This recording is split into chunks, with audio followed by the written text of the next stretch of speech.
Hello friends, চলে এলাম তোমাদের কাছে পার্ট 3 অংশটা নিয়ে ভাইজ্যাক ভ্রমণের। তো আমরা ভাইজ্যাক ভ্রমণের পার্ট 1 পার্ট 2 তোমাদের সাথে শেয়ার করেছি। যারা দেখোনি অবশ্যই একবার দেখে নিও। আর এটা হচ্ছে পার্ট 3, এটা তোমাদের সাথে আমি শেয়ার করতে চলেছি। তো আমরা রুম পেয়ে গেছি, দেখো 10টাতে রুম পেলাম। আর খুবই সুন্দর রুমটা, আমাদের ভীষণই পছন্দ হয়েছে। একদম সি ফেসিং, আর এই যে শিপের জানলার ধারে এই জন্য না বসে আছে, ওর তো ভীষণই আনন্দ, দেখতে পাচ্ছ এক মুখ হাসি। তো এইটুকুই তো চাই বলো, আমরা ওর হাসির জন্যই আমরা এত দূর এসেছি ওর পছন্দ মতো জায়গায় ঘুরতে। তো ওর ভীষণই পছন্দ হয়েছে। তো আমরা রুমে এসে একটু আগে ফ্রেশ হয়ে নিলাম, একটু রেস্ট নিয়ে নিলাম, তারপর আমরা রেডি হয়ে বেরিয়ে যাব লাঞ্চের জন্য। তো এখানে ভাতটা মানে বাঙালি খাবার খুবই পাওয়াটা একটুখানি সমস্যা আছে। একটা খোঁজ নিয়ে বাবাই দেখলো যে একটা স্টেশনের কাছে নিমন্ত্রণ নামে একটা রেস্টুরেন্টে বাঙালি খাবার পাওয়া যাচ্ছে। তো আমরা সেখানেই রেডি হয়েছি যাওয়ার জন্য। তো বাঙালি খাবার না হলে কি আর ভালো লাগে বলো আমাদের বাঙালিদের? তো সেই কারণে যতদূরই হোক বাঙালিরা বাঙালির খাবার খোঁজে, ঠিক যেখানে যেতে হয় তো সেখানেই ছুটবে। তো আমরাও সেই জন্য রেডি হয়ে নিয়েছিলাম। প্রথমে হোটেলে বলেছিলাম তো ওরা নেই ওদের কাছে বাঙালি খাবার, সময় আমরা রুম পেয়ে গেছিলাম। আর তারপর রুমে এসে একটু ফ্রেশ হয়ে নিয়েছিলাম, কারণ বুঝতেই পারছো দুদিন ধরে প্রচণ্ড কষ্ট হয়েছে। মানে কালকে রাতটা প্রচণ্ড কষ্ট হয়েছে, তার আগের দিনও মানে বেরোনোর আছে বলে খুব ভোরবেলা আমার ঘুম ভেঙে গেছিলো, 4টে নাগাদ ঘুম ভেঙে গেছিলো। যার ফলে না আমার দু রাত্রে খুব একটা ভালোভাবে ঘুম হয়নি। আর ট্রেনে তো আমি একদমই ঘুমোতে পারি না, ঘুম হয় না। এই নামতে পারবো, যেহেতু আমাদের ভোর 4টে নামিয়ে দেবে, মানে নেমে যাবো, তো সেই কারণে আরোই ঘুম হয়নি।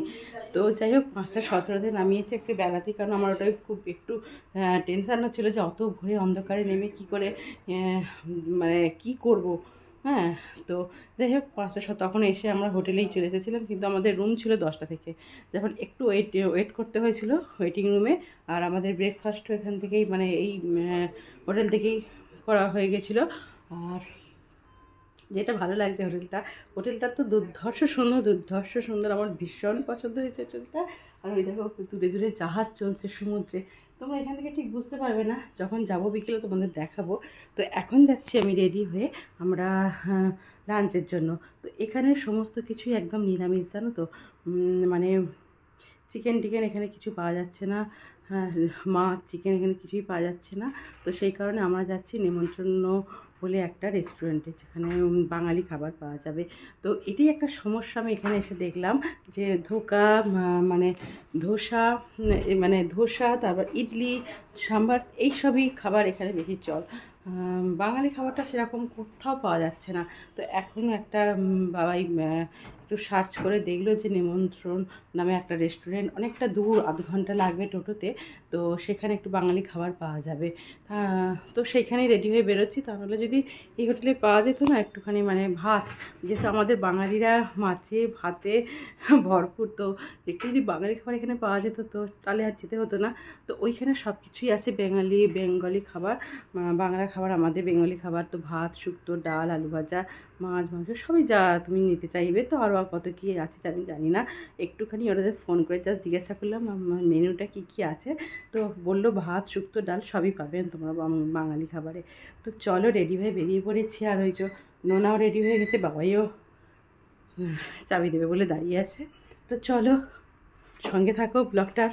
হোটেলটাকে নিয়ে কোনো রকম কথা হবে না, অসাধারণ হোটেলটা জাস্ট দুর্ধর্ষ, ভীষণই পছন্দ হয়েছে, ভীষণই সুন্দর। আর সবচেয়ে যেটা ভালো লেগেছে আমার হোটেলে তোমাদের দেখাচ্ছি, এই জানলা থেকে যে সমুদ্রটা দেখা যাচ্ছে। তো এই জানলা থেকে সমুদ্রটা, আর ওখানে মানে অনেক অনেক জাহাজ চলছে, জানো তো। আমার ছেলে তো সবসময় ওইখানটায় বসে দেখছে।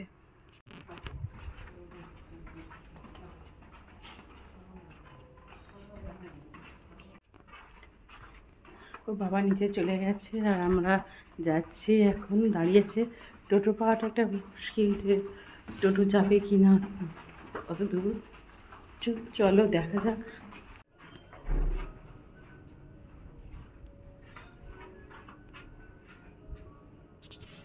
আমি আর নোনা আজকে ম্যাচিং করে পড়েছি। চল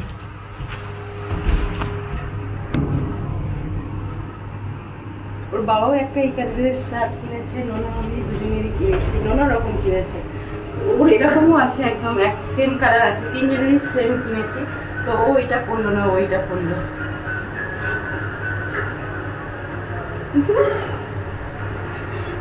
সবসময় উল্টো করবে, আমি যেটা বলবো তার উল্টো করবে, যেন ইচ্ছা করে করবে। এগুলো ইচ্ছা করে করবে। আমি বলেছি আমার মতো কম করবো,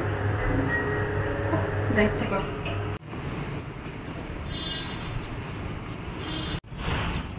ওই যে দেখো এখানে বাবাই কথা বলছে টোটোটার সঙ্গে। মা আমি আমার সানগ্লাসটা আনতে ভুলে গেলাম। সানগ্লাস, কি রোদ রে, আমি কি করে ভুললাম, কি রোদ।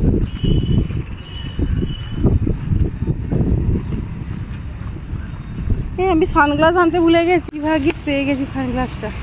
বাবাইয়ের ব্যাগই রেখেছিলাম কালকে, তাহলে আবার হোটেলে যেতে হতো।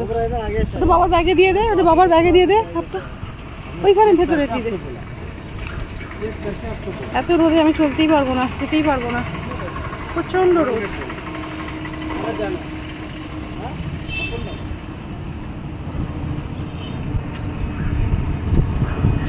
তো চলো, কি হলো?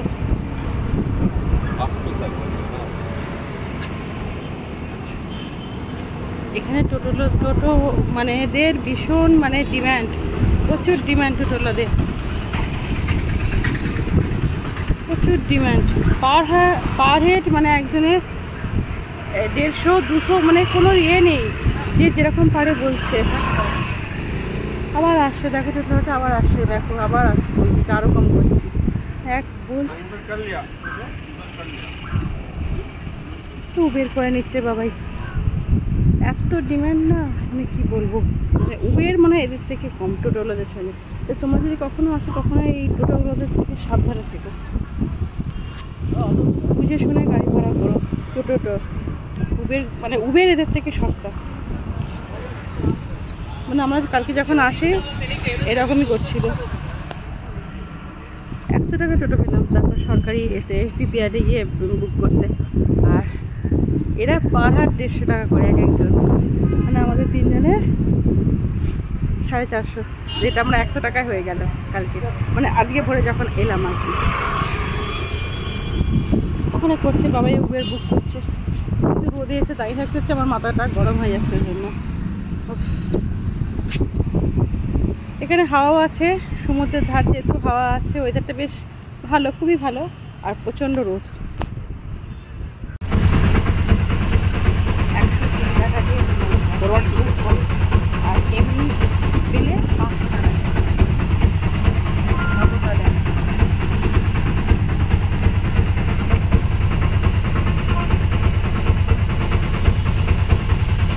তোমরা খুব সতর্ক থাকবে যারা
হ্যাঁ দাদা পিয়া নম্বরগুলো দিয়ে কমপ্লিট করো, তাদের ভাবতে আমি কি করব।